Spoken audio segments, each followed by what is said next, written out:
ত্রয়োদশ নির্বাচন ও জুলাই জাতীয় সনদ বাস্তবায়নের উপর আয়োজিত গণভোটকে সামনে রেখে দেশের সার্বিক আইনশৃঙ্খলা পরিস্থিতি নিয়ে অনুষ্ঠিত হয় উচ্চ পর্যায়ের নীতি নির্ধারণী সভা।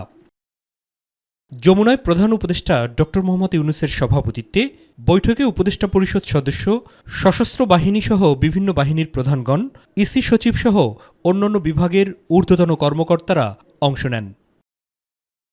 পরে ফরেন সার্ভিস একাডেমিতে বৈঠকের বিষয় তুলে ধরেন প্রধান উপদেষ্টার প্রেস সচিব। ইলেকশন যে অ্যাডমিনিস্ট্রেটিভ যেটা প্রিপারেশন সেটাও যেমন রিভিউ করা হয়েছে, at the same time security related যতগুলো প্রিপারেশন আছে সেগুলো রিভিউ করা হচ্ছে।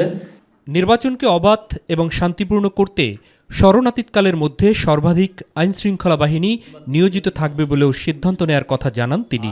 পুরো কেন্দ্রগুলো তো সিসিটিভি এর মাধ্যমে, বডি অন ক্যামেরার মাধ্যমে পুরো এটা ন্যাশনালি কানেক্টেড থাকবেন।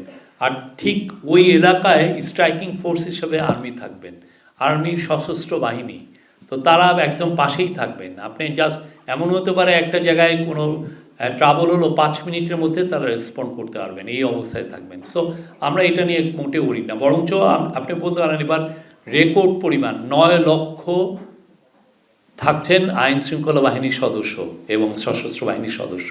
যে কোনো ধরনের নাশকতা মোকাবিলায় বিচারিক ক্ষমতা সম্পন্ন ভ্রাম্যমাণ টিম থাকবে দেশব্যাপী। আমরা আশা করি যে একটা জায়গায়ও ট্রাবল হবে না, বাট যদি হয় সেক্ষেত্রে স্থানীয় পুলিশ এরা তো মুভ করবেই, at the same time military যেটা অ্যাক্টিভ